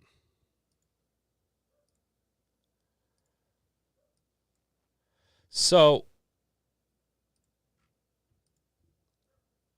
with the new setup I'm doing, before Flutter could have done this too, but it's just Linux and Flutter do not like each other that much, especially SteamOS. So desktop, mobile, and web, they all share the same front end code technically. So I can, the mobile not so much, but that's okay. It still can share a lot of the same database access. The API system I'm building integrates really well with all this, so it's type checked so that less bugs. Let's just say that. Let's start this up. I didn't want to go, honestly, I don't want to bore you guys, so I'm sorry if I bored you. I just wanted to make sure that you guys kind of knew what was going on there. Okay, let's get to your chats. Having messed with Genymotion, what is Genymotion? Genymotion's the Android stuff, isn't it? Yeah. This is one that would be interesting to see if I can get it to work, but yeah, we'll see. Oops. Oh, I just killed it. I thought it was a pop-up.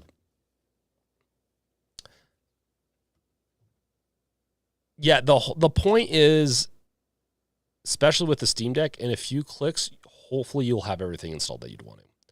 I'm hoping to have plugins to where it will also interface in better with Steam Deck, but that's, honestly, I have a couple of priorities. It's not the biggest priority on my list. Let's see here.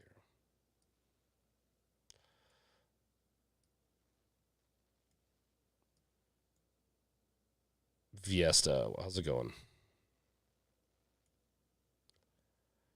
What? Viesta. Yeah, no, I see. The thing is, you're doing mostly okay, or is this, you're looking at this, you're like, this isn't as good as I was hoping. Yeah, home is going to look different than this. The home isn't fully done yet. But yeah, your apps, the detail view is coming. I'm working on it. I just didn't want to show it off in this case. You can play it just like before. You can see that, hey, it comes into this browser. In the future, I'll have multi-browsers support, so you can be able to, it's just like multiple tabs and stuff like that. And the point is that when you're on the Steam Deck, instead of having to have Chrome or anything added to it, this is just be kind of your one-stop shop where you don't even have to add this to Steam if you don't want. In fact, you'll hopefully we'll see, because the controller support is still like one of those things I haven't fully flushed out yet on this. Because like the controller support will work for everything, but once you get into here, you might have to use the trackpads. So we'll see about that. Beyond that, though, if I can get controller support to come into here, and you can use your controller to go around this app, that will be the ultimate. Meaning there would be no reason to go into add this to Steam itself. You just probably want to pop this open and just use it from this.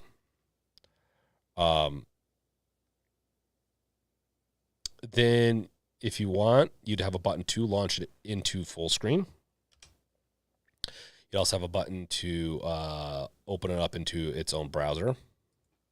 So you wouldn't necessarily, I'm going to add this stuff to the options too. Close it, refresh, and I'm going to have a lot more that goes into it. In fact, I could even make it to where if there's quick access areas or quick games, when you right click, I could probably even make it so, oh, these are the last 3 games you played in GeForce Now. There's a lot of stuff I could do. Let's just say I have options. I need to write all these feature things down because I always overthink things. If you are a wrong button. If you are a pro user, you will be able to add your own apps. This is technically supposed to be a web. Icon, cover, banner. I'll probably readjust how these all kind of work and look. Then you save. And then, yeah. Or you can add your own. Oh, well, I recently put something in that's why that's broken. Boot videos are also been ported over. They're just not in here yet. And the back end's ready for like adding Steam Deck stuff, but the front end isn't quite. The schema is ready though. And this is one of the things I worked really hard on. The reason I like the new architecture I'm working with is that the schema is the data structure is right here in a file using Prisma. It's really nice. So you can see how I store things, how I'm going to be adding more. Like I have game mods, game versions, which will be able to eventually with pro versions, I want to make it so that you can see your game libraries at all times. So you're like, okay, I have this game. Another plus of having the mobile device. Let's just say, like, as long as things go well and I don't like this doesn't become a deficit on my budget, because if it becomes more expensive to run this than to actually like, then I wouldn't be able to afford it, especially right now. But I do plan on doing this project for a very long time. It is very, very exciting project. So, you'll be able to add to Steam, launch from browser, delete, search. You'll be able to, and I'm like I said, 100 game. Like I'm gonna have at least 100 apps. In fact, that one there's more than just one. Curious why that one. I'll have to look into that. Yeah, you got entertainment, and then there's no education or anything else, but you'll have a bunch more in these. Sorting, a lot more to come. Some of the stuff I have done already. It's just commented out. Yes, and thank you for saying it's beautiful. It makes me happy to hear that. Stores are going to include it's going to show the apps, but this will include a web view, kind of like how Heroic does it. So you can go to your Steam, GOG. They don't do Steam in theirs. Epic Games, but then I'm also going to add Fanatical and GG deals or deals GG. I can't remember what the name of it is. I'm also for Pro Plus people or Pro. I think it's Pro Plus. You're going to be able to subscribe, and I've already talked about this before. I've put the scheme. I haven't fully fleshed out the schema yet for this, but sales and deals and stuff going on, you'll get push notifications and get notified. So this is going to be I don't want this to be like too much, but at the end of the day, I'm always going to be working on this, so you can probably expect a lot of features to come. Some of these features are going to be piggybacked off other features. Like push notifications will be a thing eventually, so that's where the the news stuff will come from. I'll work with certain, like Games Revealed will be a news outlet for this. Other news stuff will go into the feed. So someday home will be a feed, not just apps. But the core for now that we're going to work on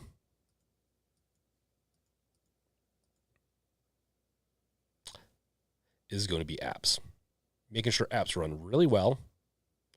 They're controller supported. They run. The detail page will be coming very soon. Should be coming in the public beta. Be able to add your own.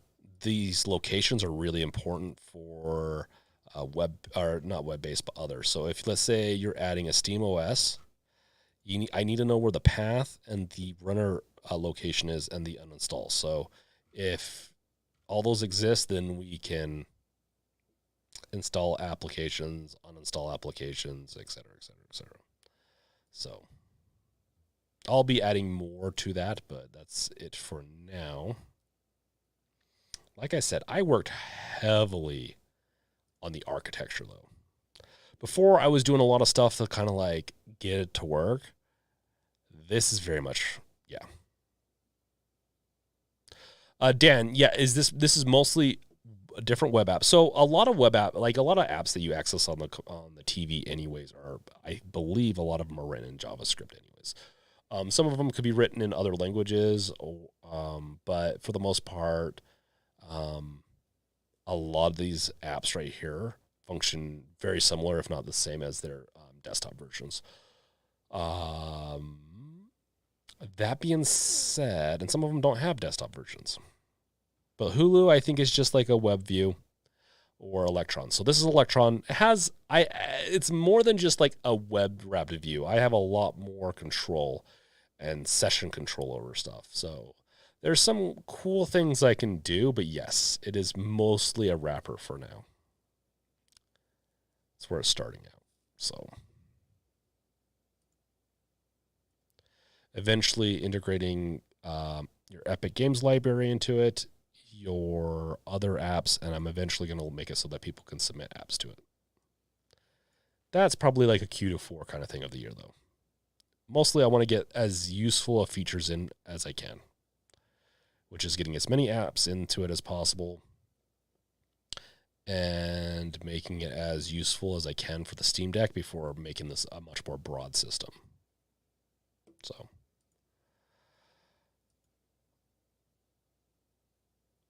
Grounded got verified. Nice. That's good. That's glad to hear.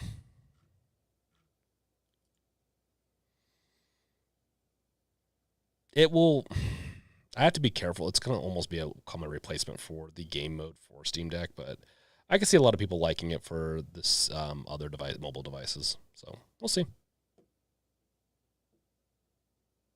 Yes, Viesta. Cult of the Lamb got a new update called Relics of the Old Faith. Yes, I still need to play it. I haven't yet.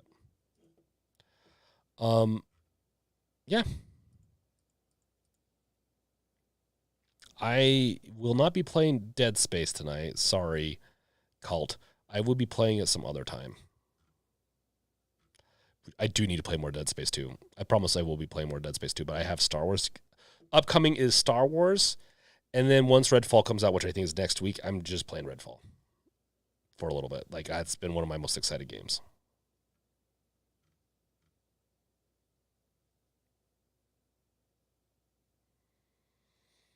Also, I heard Valve VR2. You mean the Deckard? Well, the Deckard is not. The Deckard's a rumor. I don't think it's been fully confirmed. It's like a secret name for it, potentially. LoJack, I hate to do this. I am not going to be playing Fallen I am going to be playing, though. That is my next game. It's either going to be tomorrow or Friday. Friday is going to be a really... I will be playing it before Monday. But I want... Obviously, you can tell there's a couple things missing from my beta list. And by the way, this will be populated with Epic. Like, Epic Games System will be integrated with this. Like, a lot of that code is already in there. I've been porting it over, but from the back end. I haven't included the UI yet. So a lot of the hard work is technically done. Cult of the Lamb base game is currently $16.49. That is a good game, too. So... yeah, guys, sorry. Well, this went a little bit longer too because we're showing this off. Okay, so prize-wise, let's do like, before we sign off, I want to get some of your guys' opinions on stuff.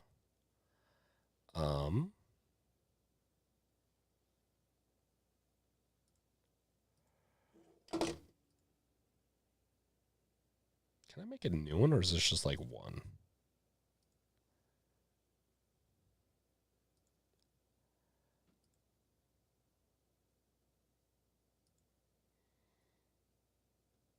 Oh. I'm kind of new to using Excalibur. Okay, well, for the party, what kind of ice cream should we bring to the party? So, like I said, next week, yeah, the first launch week.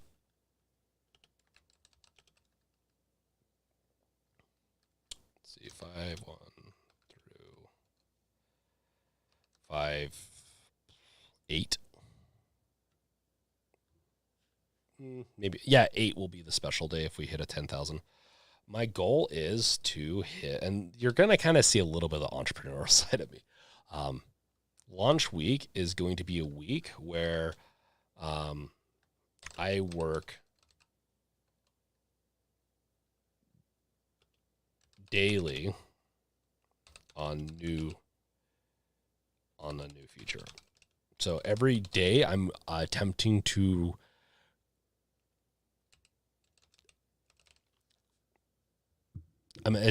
release a new feature. I am curious what features that I've talked about or that you can think of for the app that you'd be interested in for the public vote. This is one of the reasons I have you guys here. So, plus prizes. Like, if you guys can throw out into the chat, what prizes would you like to see? What kind of games would you like to see given away? I have actually some hardware I still need to give away to some people in the past, in a past giveaway, but I have stuff to still do giveaways.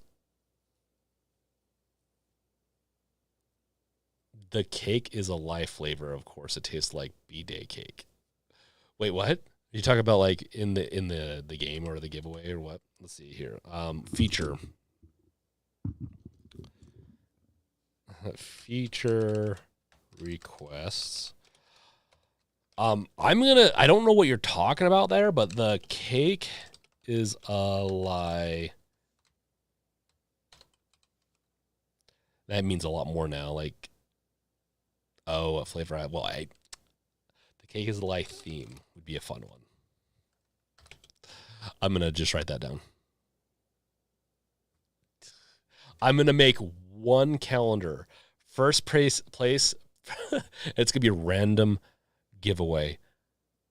Anyone that like ice cream flavor. Yeah, thank you, Necrosphere. I just realized. But then, yeah, that would be pretty tasty. I'm actually thinking about doing the cake is a lie theme for the app, though. I think that'd be really fun. So it'd just be like random cakes blowing up or something in the background.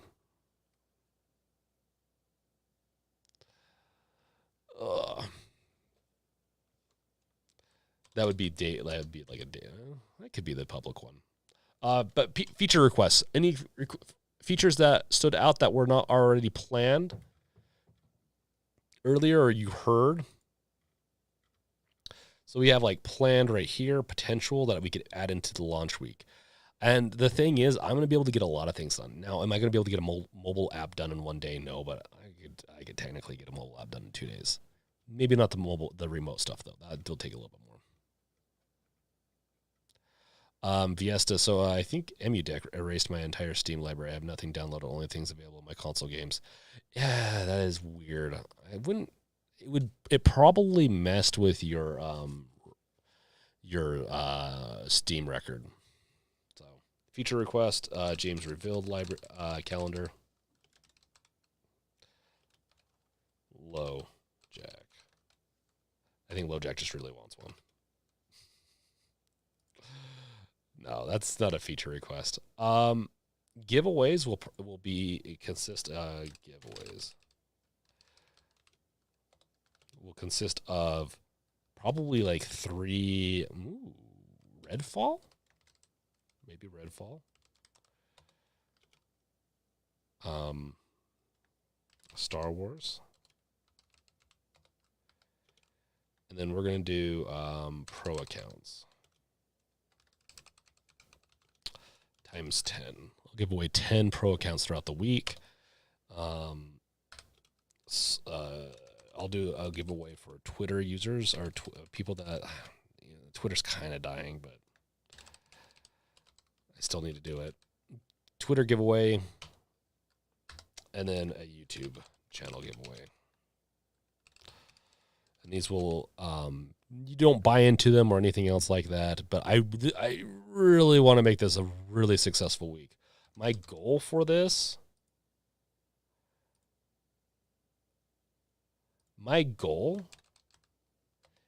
is to get 10,000 users. It's a lot, but not really. I'm also going to be contacting a lot of people too, so.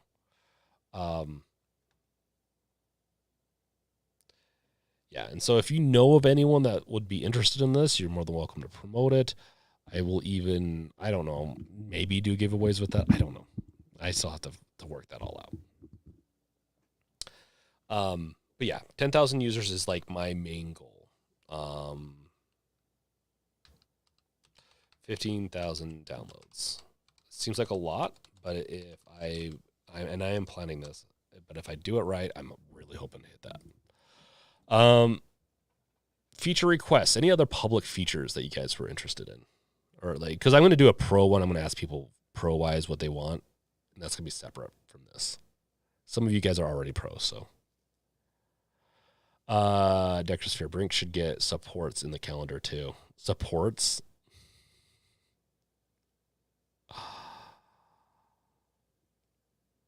My coffee sponsor, yes.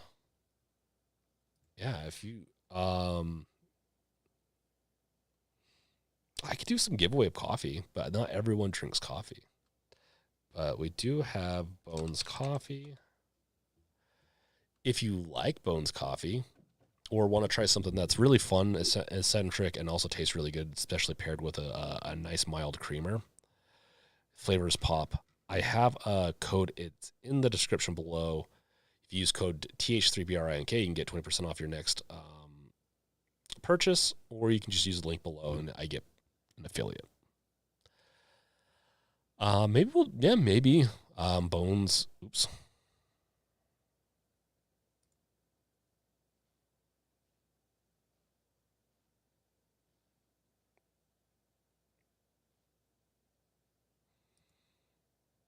Oh, where is that? Am I going crazy? No, it's over here. It's just right here. Okay. Giveaways. Bones Coffee.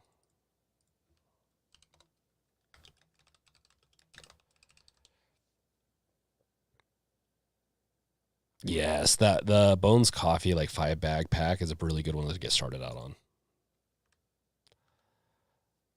Carrot Cake Coffee is pretty good, actually. Cascader, I have to place my order still. Need to review the options with my fiance. Honestly, there's a lot of good ones. Yeah, I don't know if it's, I felt more like Fruity Pebbles. The Carrot Cake one's not bad. It's really subtle, though. I ordered, speaking of this, Ooh, chocolate covered pretzel sounds kind of good, actually. I ordered the Highland grog is actually it is smokier, but it's pretty good. Cookies and cream's really good. My favorite one, I think I already mentioned this in one of my ads last week, though. Oh man, that's almost been 2 weeks. I'm trying the What the Fluff. The berry cotton candy sounds really interesting. Unicorn is one I go back to. The mint if you like mint, the mint invaders from Chocolate Space is pretty good. Cinnabons. It doesn't taste like people gave it really good reviews, but it doesn't taste like as much like Cinnabon. Maybe I'm just not using the right creamer with it. Peaches and Scream is a weird one, but it's leaving, and so I bought that too. So I got Peaches and in fact, Maple Bacon was actually better than I thought it was going to be. Peaches and Scream, Electric Unicorn, and What the Fluff for the heck of it. The next time I buy everything, though, I might do the Irish. Irish Cream was pretty good. PB&J, I do like a good PB&J. The Cinnabon, maybe I'll try again.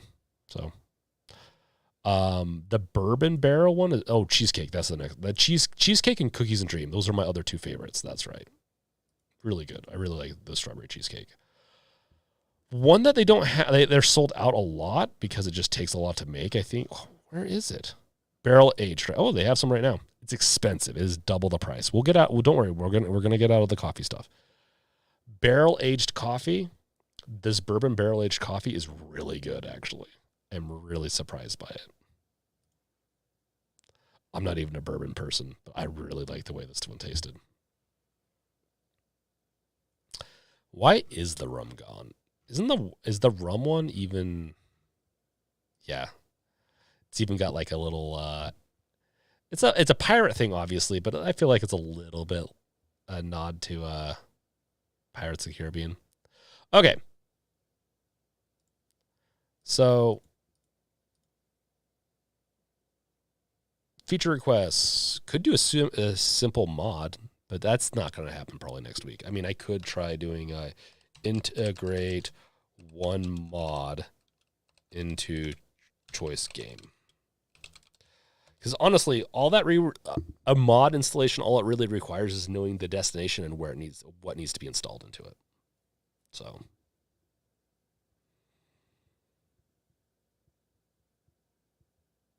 LoJack, do they have not? Do they not have regular strong dark coffee? Something not so flavored? Yes, they do. So if you want, they have medium roast, dark roast, single origins. They have espresso, Guatemala, Colombia, Ethiopia, Frog's Breath. Oh yeah, I haven't tried that one yet. I actually kind of do want to try. Some of these Nightmare Before Christmas ones are pretty good. But yeah, the barrel aged one you might like. It's a stronger, darker coffee. LoJack. I don't think it's barrel. It's bourbon barrels. It's not bourbon. It's just bourbon barrels. So the White Russian was also pretty good.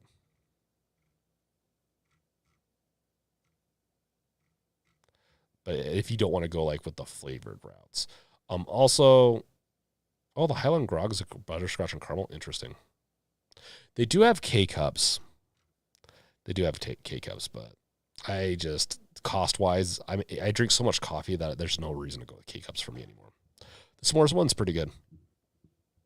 But it's not as good as like cookies and cream or the other stuff. Feature requests could also be, could try doing the game settings. So nothing else, guys? I figured, yeah, I will be doing streams, so like, I will be streaming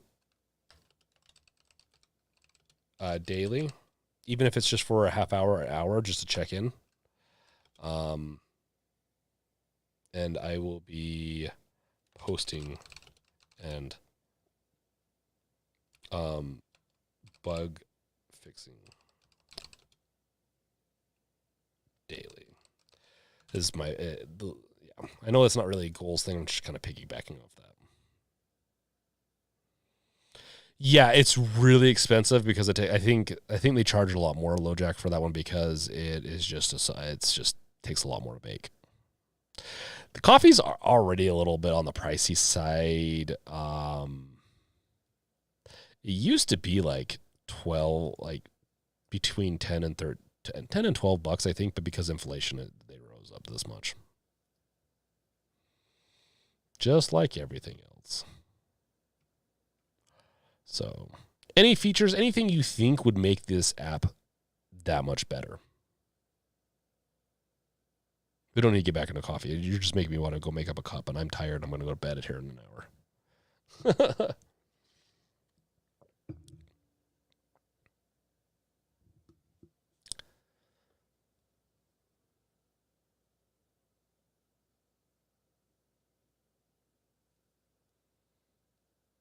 Yeah, I've noticed that the Black Rifle Coffee Company hasn't been tasting. It didn't taste as good when I tried it last. So, no features anyone wants to see. I know I have a lot in here. There's a lot. Like, I have a lot of features that will be coming out, but I've been really trying to just focus on the infrastructure and making sure that the system works well out of the box.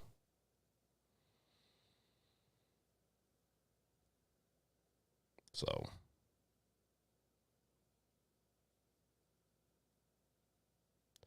I think we should do a post. Yeah, we're going to have to do some posts on YouTube and all that, but I figured I'd get people like live action people responses. Cool. Well, there's the new website coming too, so. Yeah. And I also started talking about a little bit more boring stuff, I feel like. I have Necrosphere. Let's see.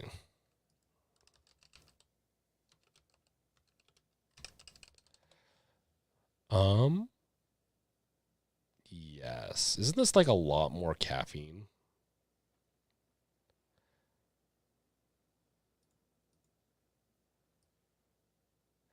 That's right, yeah. Yeah, I haven't tried it, but I've heard of it.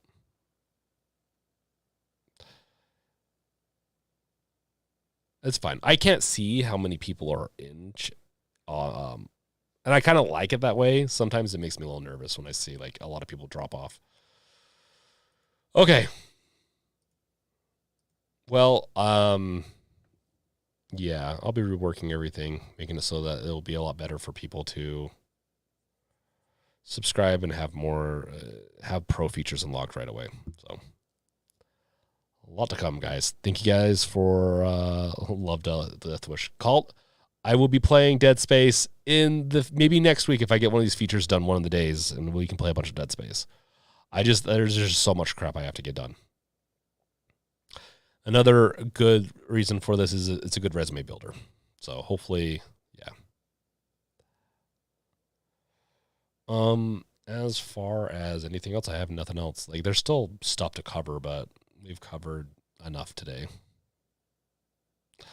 I got you guys all started on coffee. You're welcome. Oh, well, Wolf did actually. Okay, I really do want to play more Dead Space 2. In fact, we started and we never played much more because there's so many games and I'm not streaming. Because when I need to stream more often. I just need to find time to do it. I think once we get some good ways into this, I'll be able to have a lot more time for a lot more other things. I got super focused on it. That's why nothing else came out. Thank you guys for coming by, stopping by, chatting with me. You guys are awesome. I will catch you guys next time. Honestly, what's going to happen is you're at the bare minimum going to see me Monday because I will be streaming on Games Revealed Monday and doing a video. I'm going to try to do a video every day on all the features that I'm adding in, but yeah, we're going to be having a fun time next week. So launch party week next week. Peace out, guys. Later.